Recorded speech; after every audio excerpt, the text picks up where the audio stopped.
ในช่วงค่าในวิดีโอโหในคาติมาดัดอันเกี่ยวกับเลยลองแอปสต็อปแทงกำหนึ่งค่ะนะอันว่าแทงกำหนึ่งนั้นย้อนไปว่าขยามเฮ็ดวิดีโออันเกี่ยวกับเลยลองแอปสต็อปมาเยาวกำหนึ่งค่ะนะก้อยกาข่าวว่าในวิดีโอนั้นขามพวกเขาดึกลองการใจแอปสต็อปมันกาหือขนาดย้อนนั่นแหละในวิดีโอโหในคาติมาสืบเฮ็ดเยาก็หนีป้าไล่ใจมันอิดออดขนาดเยาก็ลานหนีป้าว่าแอปสต็อปแคปนี่มันติเป็นจังหือแอปสต็อปบางนี่มันเป็นจังหือเยาก็ห่างทางมันเหมือนหือละลายในขณะย้อนนั้นเฮาอันกันกว่าด้วยร้องนั่นขณะ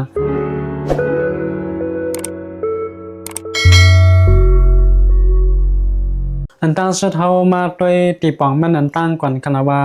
เขากำว่าแอปสต็อปในมันป่องตั้งไปว่าจังหือในขณะแอปสต็อปในโดยยาวมันเตห้องว่า aperture ในขณะตั้งไทยก็เตห้องว่ารูรับแสงในขณะก้อยกับเพราะว่าตั้งใต้ได้เตอาว่า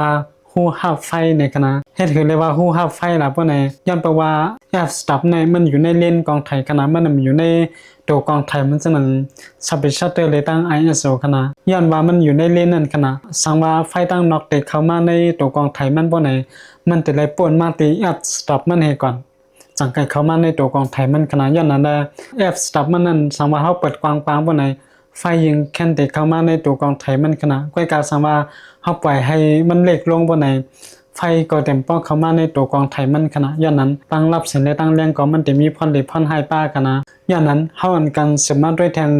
หางพังลองแอปสต็อปขนาดตีตัวเล่นกองไทยในเฮาติแลหันขนาดอันลองอย่างในบ่เป็นเล่นเฟกขนาดเล่นอันแอปมันกว้างๆขนาดเพราะว่าเฮามาด้วยตีนาเล่นมันจังไหนเฮาได้หันอันเป็นเก็บจังไหนกันนะแล้วก็ในกลางอันเป็นเก็บนั่นมันจะมีตรงบนกันนะอันนั้นเขาห้องว่าเป็นแอปสต็อปกันนะอย่างนั้นตีนตรงบนนั้นมันจางเก็บและจางกว้างป้ากันนะแล้วก็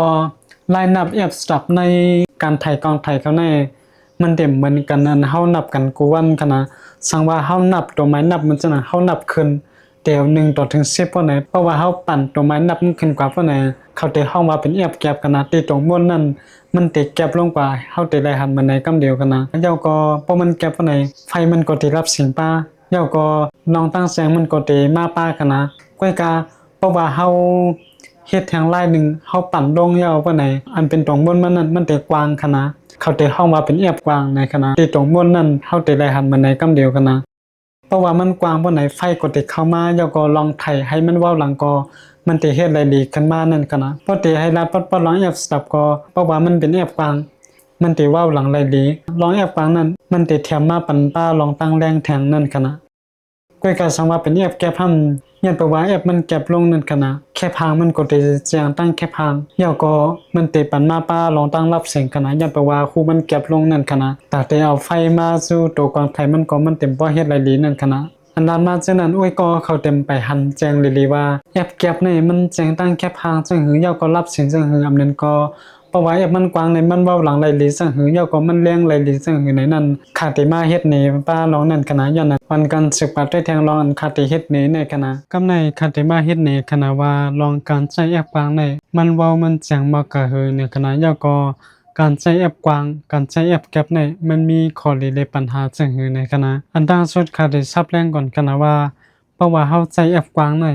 ตีโฟกัสมันติวางมันติเล็กๆกว่าขนาดเพราะว่าตีโฟกัสมันเล็กจังไหนบ่ไหนเตียนมันโฟกัสนั้นมันติเว้ากับเป็ดกำเดียวขนาดอย่างนั้นอันนั้นเฮาจะได้สติอีกหนึ่งขนาดกำในเฮาก็ด้วยตีแอปกว้างให้ก่อนขนาดอันตั้งสุดคาติกว่าตั้งเป็นเมนูโฟกัสให้ก่อนขนาดย้อนเพราะว่าคาใช้ออโต้โฟกัสบ่ไหนเพราะว่ามันจำแฮงนะมันเต็มโฟกัสขนาดกำในเฮามาตัวขนาดคาติปันหาโฟกัสเอาขนาดตีในมันก็ติโฟกัสเดียวขนาดกำในเฮามาด้วยอันว่าโฟกัสมันวางมันแก็บนั่นเป็นมอกะเหิงนี่เฮามาด้วยกันนะเฮาแต่ละหันว่าอันค่าโฟกัสมันแก่นั้นค่าโฟกัสที่ไหนกันนะเฮาแต่ละหันว่าจอมไว้เตียนมันโฟกัสนี่มันเตเว้ากับเป็ดกำเหลียวกันนะยันแปลว่าโฟกัสมันนี่บ่ได้ให้นี่ผ่าหางก็มันได้ออกเมียวยาวตั้งซ้ายกว่าตั้งขวาจังนั้นกันนะแล้วก็มันได้เก็บจังไหนกว่ากันนะเพราะว่าค่าเปิดแอปมันเก็บกับปานใดตีโฟกัสมันก็ตียิ่งแค่นกว้างกว่าติ๊กๆขนาดยันน่ะได้เพราะว่าเจินอยู่หิมห้อมนั้นมันก็ติแจ้งกว่าให้นั่นขนาดย้อนไปว่าอันเมื่อเร็วแน่ค่าตั้งไว้เป็น F1 ต่อ4ขนาดมันติแจ้งตีนมันโฟกัสในกว่าขนาดนั่นก็จะเป็น ในกลางตียอดหมอกในก้อยขนาดขาดที่ซ้ำเอาหมอกมาแทงอันหนึ่งขนาดเพราะว่าเขาไว้ไกลกันบ่ไหนเฮาแต่แลหันว่าอันตั้งหลังมันติเว้ากับเป็ดกับเหนียวขนาดก้อยกะเพราะว่าเขามาไว้เป้งกันบ่ไหนเฮาแต่แลหันว่ามันติแค่เสียงตีหิมยอดเหมือนกันขนาดตีหิมปลายเหมือนกันขนาดก้อยกะคาตั้งไว้ F1.4 แล้วก็ขาไว้เหมือนเก่าก้อยขนาดก้อยกะเพราะว่าคาสุดบ่ไหนแต่เฮาแต่แลหันว่าโฟกัสเอาขนาดเพราะว่าคาเต็กไทยบ่ไหนแล้วก็ขาขึ้นมาด้วยบ่ไหนเพราะว่ามันป่นกว่าตีนมันโฟกัสเอาบ่ไหนเฮาแต่แลหันว่าเว้ากับเป็ดกับเหนียวขนาดย้อนนั้นอันนั้นเฮาแต่แลสติสังว่าเฮาไถก้น2กอบ่ไหนก็เฮาขึ้น F stop มาตี F2 กันนะกำไรเฮากว่าซ้ำด้วยให้มันเป้งกัน2เมียวให้ก่อนกันนะคาจะซ้ำมาหาโฟกัสด้วยกันเฮาแต่ละหันว่ามันโฟกัสที่ในกันนะนั่นปองว่าตีนเป็นยอดไม้เมื่อไกลนั่นมันติเว้ากับเป็ดแล้วกันนะยันบ่ว่าตีโฟกัสมันวางเฮียงนะเพราะว่าคาเต็กไทยบ่ไหนตียอดตีปลายไว้ไม้เมื่อไกลก้อยมันได้แจ้งกันนะนี่มันได้แจ้งที่ไหนก้อยตั้งหลังนั้นมันว้าวไปแล้วขนาดย้อนนั้นในการไทยแคบหางละลายก็นั้นเพราะว่าเฮาใช้แอป stop มันกว้างแห่งหนาปานใดเพราะว่าเขาอยู่เป้งกันปานใดมันเตยินเป็นจังได๋กว่าเป็ดกำเหลวขนาดย้อนนั้นได้แคบหางเฮาสร้างดูซุ่มได้ขนาดย้อนนั้นเพราะว่าดูซุ่มก็เฮาจะหาไทยใหม่เลยแถวขนาดเพราะว่าค่าขึ้นกว่าใช้แอป2ปานใดเพราะว่าเฮาใช้แอปแก้ปานใดมันก็ได้รับสิ่งมันในขณะเฮาได้มีตั้งเลือก2ตั้งข้อที่1สั่งว่าเฮาขึ้น ISO ก็เฮาได้เลยลงเป็น Speed Shutter ขนาดค่าได้ซ้ำลง Speed Shutter เอาก็ได้เป็นบ่กันได้กำในเฮาซ้ำมาหาโฟกัสค่าได้ก็โฟกัสที่ยอดปลายไม้เมื่อไกลขนาดอันนั้นก็มันได้โฟกัสเอาขนาดกำในเฮาได้หันว่ามันได้โฟกัสที่ในคณะแล้วก็อันนี้ก็มันได้โฟกัสที่ปลายไม่เหมือนกันคณะเป็นสำหรับเป็น F2 อยู่ในเซตาก็สังว่ามันอยู่เป้งกันบ่ไหนมันก็ตึกได้ว่ามันเก่าคณะเฮามาตามเฮ็ดด้วยคณะเพราะว่าคัดเด็กไทยว่าไหนป้มอยู่เป้งไหนมันได้มันไหนกำเหนียวคณะอันไหนได้ก็ตึกเสียงมันเก่าก้อยกาอันไหนเว้ากับเป็ดกำเหนียวคณะย้อนนั้นสังว่าเฮามาไถละลายก็ยาวก็ละลายก็อันนำอยู่ปิ้งก้อนๆเฮาไถนั้นมันติเว้ากับเป็ดจังไหนขนาดย้อนนั้นแลสังว่าก้นอันเฮาติไถนั้นมี2ก้อว่าไหน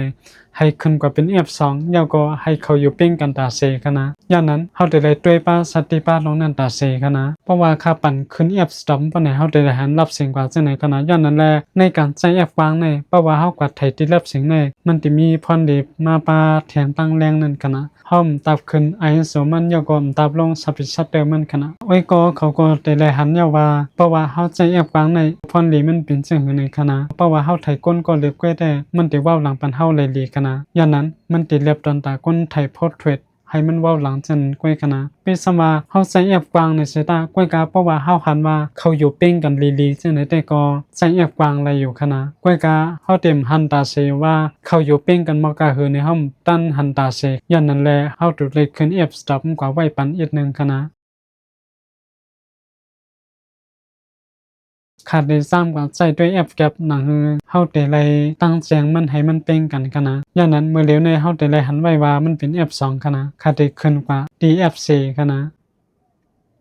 แล้วก็ขึ้น ISO มันอีกนึงหนังมันได้แรงยันเปว่าเมื่อเร็วในขาอยู่ในโฮมขนาดย้อนนั้นได้ ISO นั้นก็ Speed Shutter มันได้เลยลงเต็มอีกนึงย้อนนั้นเพราะว่าเฮาใช้ F4 ในไฟมันได้หมอกด้านในขนาดก้อยกาสังว่าค่าลงกว่า F stop บ่ได้มันได้เลี้ยงมาปาจังไหนนั่นปองว่าเฮาตับยาเส้นในขนาดสังว่าเฮาใช้ F stop มันกว้างดีโฟกัสค่าได้ไว้มันเก่าให้ขนาดค่าได้ไว้มากกันได้ยังก็ค่าซ้ำถ่ายด้วยอันเร็วให้ก่อนขนาดแล้วก็ค่าซ้ำโฟกัสด้วยในกลางมันอันใดเฮาได้เลยหันกำเดียวว่าซ้อมหิมไว้ไม่กลับไม่ว่าจังไหนมันก็ตึกเสียงขนาดยันแปลว่า F stop ค่าขึ้นมานั่นขนาดเพราะว่าค่าติ๊กไทยว่าไหนเฮาได้เลยหันตั้งหลังก่อนเลยว่าแจ้งมาเลยเก่าขนาดแล้วก็จอมไว้ไม่ว่าจังไหนใครว่าจอกในได้ว่าแจ้งขนาดห้ามตามในใจนั่นปังว่าสังว่ากวนว่าอีสังว่าอยู่หิมห้อมในบ่ไหนมันก็ได้แจ้งมานั่นขนาดยันแปลว่าค่าขึ้นเป็น F stop ขนาดย้อนนั้นสังว่ากวนมี3ก็เฮาขึ้นเป็น F3 ขนาดสังว่ากวนมาแทงก็1 4ก็ว่าจังได๋บ่ไหนก็เฮาขึ้นเป็น F4 ขนาดย้อนนั้นเพราะว่าขึ้นสูงกาก็เฮาได้เลยสติตั้งแรงมันปาขนาดสังว่าค่าซ้ำเอาหมอกตรงนึงมาแทงค่าตั้มไว้อำเป้งกันหมอกกันได้ก้อยขนาดในเป็น F4 ขนาดในก็ตึกเสียงในก็ เลยว่าแจ้งอยู่คณะก้วยกาเพราะว่าคาลงกับใจ F2 บ่ไหนเพราะว่าคาไทยบ่ไหนเฮาได้แลนว่าที่ในเลยว่าเว้ากับเอียนเอาคณะยันเพราะว่ามันโฟกัสที่ในแควย่อก็ตั้งหลังในแดมตับลัดถึงคณะมันได้เหมือนในเวทกำเหลวคณะยันเพราะว่าแอปมันกว้างลงนั่นคณะยันนั้นอันนี้เป็นเปิงแตกมันคณะอันนี้ F2 คณะเฮาได้หันที่ในเพราะว่าขึ้นหนดังกว่าด้วย F4 มาไกลเฮาได้หันมาในคณะย่อก็ในก็เลยว่าตึกเสียงคณะเพราะว่าคากันแอปสต็อปกว่าสงกาก็ตั้งเสียงตั้งหน้าตั้งหลังมันนึงแค่นติดแถมมากคณะอันไว้ก็เขาเลยหันอยู่เมื่อเดี๋ยวนี้ก็ได้เป็นแอปhard.ho คณะเฮาได้เลยหันมาตั้งหลังนั้นได้ว่าแจ้งมาหรือเก่าคณะย่อก็ซ่อมตีวางมันว่าจะได้ยังแค่นแจ้งมาซ่อมหลังไล่หันในคณะข้ามไปไล่ตีก่อนคณะเฮาได้เลยหันว่าจะได้เลยว่าแจ้งกูเดียวคณะเพราะว่าคากว่าแทงอันบ่ไหนเฮาได้เลยหันว่าแจ้งมันหนังว่าอยู่เป้งกันนั่นคณะย้อนนั้นแลช่างว่ากวนมาแทงก็มอกหา6ก็ในก็ได้ว่าแจ้งอยู่ยาวขนาดตามลงแม่ใจปล่อยว่าอยู่ไกลแห้งหลับป่นมันซึ่งหนังมอกชอกว่ามอกว่าจะในแต่ก็มันเต็มแจ้งตามได้คณะเพราะว่าค่าขึ้นกว่าที่แอป8แทงก็ไฟมันก็ยิงแค่นเตรับสิ่งลงคณะยังไปว่าแอปสต็อปมันแก็บคณะกำในเฮามาเด็กไทยเฮาได้เลยหันว่าตั้งหลังปุ่นลองเว้ามันได้ว่าเลยเปิ้นเอาคณะเฮาได้เลยหันมาในคณะกำในเป้ากะแทงอันนี้ก็เลยว่าแจ้งกันนะตอนนั้นอยู่เป้งกันก่อนคันได้นะย้อนนั้นที่ในเฮาก็จะได้เห็นฮู้ยาว่าการใช้แอป stop แอปแก็บเลยแอปวางนั้นมันเป็นจังหือในเว้ยก็เขาก็ได้หาเอากันนะย้อนนั้นในการใช้การมันก็ไว้ก็เขาถูกเลยกว่าจ้ำตัวเอาห้างก้อยกันนะตัวเลยกว่าตัวทั่วเอาห้างก้อยพองกันนะย้อนไปว่าที่ในได้คติเฮ็ดนี้ว่าสังว่าไทยก็เดียวก้อยบ่ไหนแอป stop มันนั้นแก็บลงกะหือยิงแค่นเลยคณะก้อยกะเพราะว่ามีหลายๆก็บ่ไหนแต่เฮาถูกเลขึ้นปันแอปสต็อปจำหนังตั้งนำก้นมันคณะก้อยกามถูกเลป่นโดยใช้แอป8คณะย้อนเพราะว่าสามารถป่นโดยนั้นบ่ไหนมันได้รับสิ่งในการใช้แอปกว้างในแอปเก็บก็ได้มีเหมาะกันได้คณะ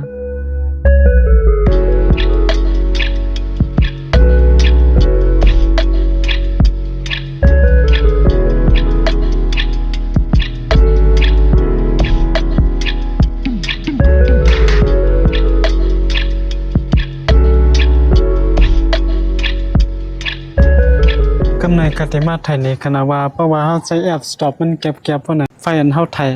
มันสิเป็นทางลาวละลายเจงออกมาคณะเก็บก็เจงไฟยิงแค่นตีนำมาคณะเฮามาด้วยคณะอันในสิเป็น F1.4 คณะ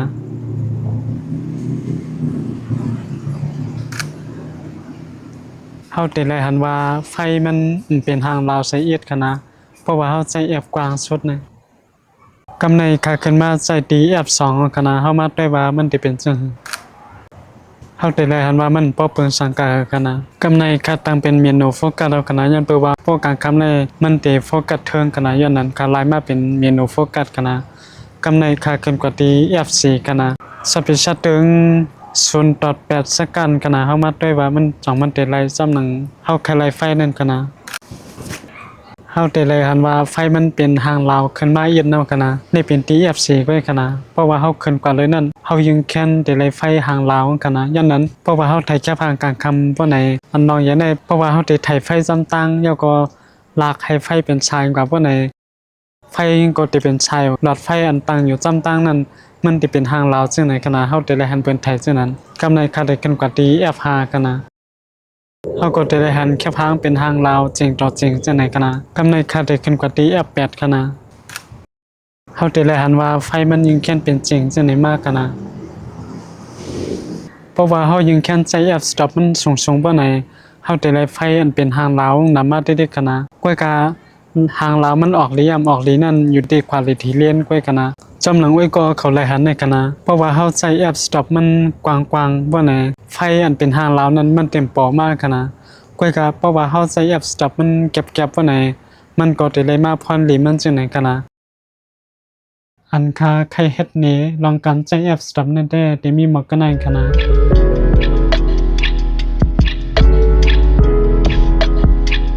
จำหนังเฮ็ดในมาทั้งหมดนั้นคณะไว้ก็เขาก็ได้ไล่หันยาว่าห่างพางลายใจมันเป็นจังหือละลายในคณะกำในเฮาอันกันมาสืบกัดด้วยทางลองคอยยบย่อมได้คอลิมันคณะว่าปวดใจในมีคอลิคอยยบย่อมจังหือพองแล้วก็ได้ไล่พางลองสังละลายในคณะอันต่างสุดเฮากัดด้วยคอลิและคอยยบย่อมในการใจแอบกว้างคณะ ในการใช้แอปกลางในข้อดีมันก็จะมีอยู่2ข้อขนาดข้อที่1ที่เป็นรองตั้งเว้ามันขนาดเพราะว่าเฮาใช้แอปกลางในเพราะว่าเฮากับไทยมันจะนำโพสเทรดว่าจะในเฮาก็ยิงแค่นแต่เลยลองเว้าหลังมันหลีนั่นขนาดแอปมันกว้างต่างคือก็มันจะนังเฮาหลายหันเล่นกำบันน่ะมันจะนึง50 F1.8 ว่า50 F1.4 50 F1.2 85 F1.2 ว่าฉะนั้นเพราะว่า F stop มันกว้างกว่าที่ก็มันยิงแค่แต่เว้าหลายหลีนั่นขนาดนั่นก็เป็นข้อดีมันข้อที่1ขนาดข้อดีข้อที่2ก็จะเป็นรองตั้งแรงมันขนาดสำหรับเฮ็ดให้มามันไกลนั่นขนาดเพราะว่าเฮาเปิดแอปมันกว้างต่างถึงก็ตั้งแรงยิงแค่แต่เข้ามาสู่กองไทยมันขนาดย้อนนั่นแหละเพราะว่าเฮาเปิดแอปสต็อปมันกว้างๆบ่ไหนเฮาเต็มตับขึ้น ISO มันให้มันแรงแล้วก็เฮาเต็มตับลง Speed Shutter ให้มันแรงขนาดย้อนเพราะว่าเฮาขึ้น ISO มันสูงนะบ่ไหนเม็ดน้อยสว่าจังได๋มันได้มายาเก่าในแคปหาเฮาขนาดยอก็แถมยอหนึ่งหนังเก่าสังว่าเฮาใส่ Speed Shutter มันเต็มบ่ไหนยอก็การไถแคปหาเฮามือเฮาบ่นิ่มบ่ไหนแค่พาเฮาได้สร้างว้าวอะไรกันนะว้าวเหมือนจะนำ motion blur นั่นกันนะย้อนนั้นข้อนี้มันก็ได้มีอยู่2ข้อซึ่งหลัดนี้มาในกันนะกำไหนเฮามาด้วยข้อยบย่อมกันนะในการใช้แอปกลางในมันได้มีอยู่3ข้อกันนะข้อยบย่อมข้อที่1ที่เป็นรองตั้งเว้าจำหลัดนี้มานั่นกันนะการไทยแค่พาจุ่มว่าจะไหนเฮาได้ไลฟ์สติไลฟ์ใส่มันกันนะมันจะนั้นเฮาไทยอยู่ก็เร็วอยู่ลิมี2-3ก็มาอยู่ซ้ำแล้วก็ใครไทยซ้ำบ่ไหนสังว่าเฮาตึกใช้แอปสต็อปมันกว้างๆอยู่บ่ไหนเพราะว่าหลายๆก้อนเฮาไทยนั้นเขาซ้ำอยู่เป้งกันบางก็อยู่หน้าบางก็ซ้ำกว่าอยู่หลังบ่ไหนมันได้แจ้งก้อนๆเฮาโฟกัสนั้นก้อยกันนะก้อนๆอยู่ด้านหลังอันเฮาโฟกัสนั้นมันได้เว้ากันนะย้อนนั้นแดมันได้สร้างมีปัญหามันนั้นย้อนนั้นในการใช้แอปวางในเฮาได้ไลฟ์สติไลฟ์ใส่เฮากันนะเพราะว่ามีหลายๆก็มาอยู่จ้ำกันแล้วก็ไทยแค่พางจุ่มเหมือนจังได๋เฮาก็อย่าลืมขึ้นปันแอปสต็อปมันจำหลังตั้งนำก้นนั้นกันนะเพราะว่ามา2ก็เฮาขึ้นกว่าปันตี F2 เพราะว่ามา3ก็4ก็ว่าจังได๋เฮาขึ้นกว่าตี F4 F5 กวยกามถูกเลป่นด้วย F8 ครับอันนี้เป็นข้อยบย่อมข้อที่1ครับข้อยบย่อมข้อที่2ก็สังว่าเฮาก็ใจเรียนอันขยับอีดๆบ่ไหนมันได้สร้างมีห้อยสีกันนะห้อยสีนั้นได้เป็นลอง chromatic aberration กันนะย้อนเพราะว่าเฮากว่าไทยบ่ไหน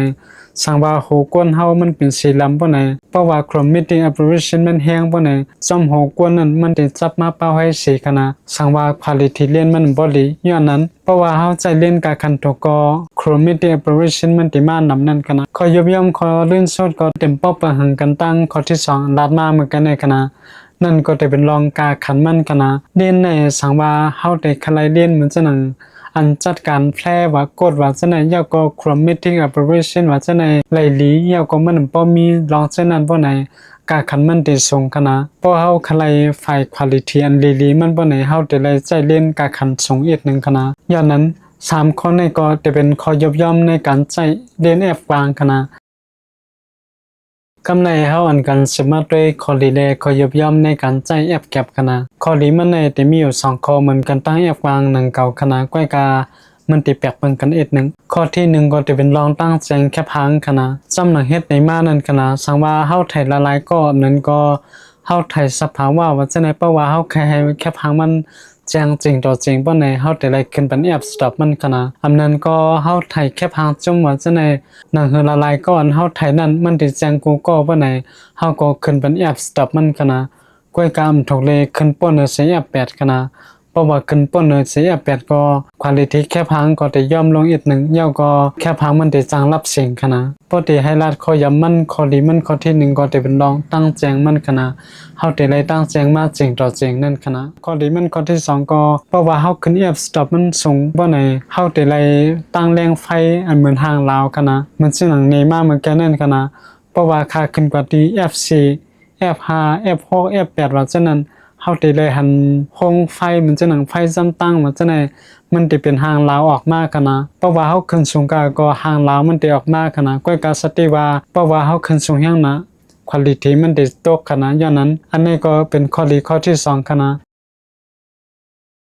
เฮาอันกันสามารถด้วยข้อยบย่อมมันกันนะข้อยบย่อมมันแต่มีอยู่มัก2ข้อนี่กันนะข้อยบย่อมข้อที่1ก็จะเป็นรองเพราะว่าเฮาขึ้นแอปสต็อปมันสูงแฮงนะปานใดไฟมันได้สร้างรับเสียงกันนะเพราะว่าไฟมันรับเสียงปานใดเฮาได้ไล่ขึ้นละลายรองจำเฮ็ดในมานั้นกันนะย้อนนั้นอันนั้นเป็นข้อยบย่อมข้อที่1กันนะ กำในปว่ามาแทงคอยยบย่อมข้อที่2บ่ไหนนั่นก็ได้เป็นรองตั้งแจงมันขนาดสำหรับเฮ็ดในมาตั้งหมดนั่นขนาดเพราะว่าเฮาขึ้น F stop มันสูงแฮงหนาบ่ไหนควาลิตี้แค่พางมันก็ติดตกขนาดส่วนร้านนี้มาเนี่ยก็จะเป็นข้อดีเลยคอยยบย่อมในการใช้ F gap F วางขนาดใช้จึงหืมว่าไว้ก็เขาซ้ำกว่าตัวทบเนี่ยก็เห็นหัวหังก้อยแทงก็ได้ขนาดยันแปลว่าสำหรับค่าซับแรงนี้มาในเป็นอันขาดตัวทบมาหังก้อยขนาดยันนั้นส่วนด้านนี้มาตั้งมือจะในไว้ก็เขาซ้ำกว่าใจด้วยหนังหือเดลงแดนขนาดยันนั้นในการลาดลอง F stop เนี่ยก็หนีไล่ใจมันอีกวันนั้นเตมีหมอกกันได้ขนาด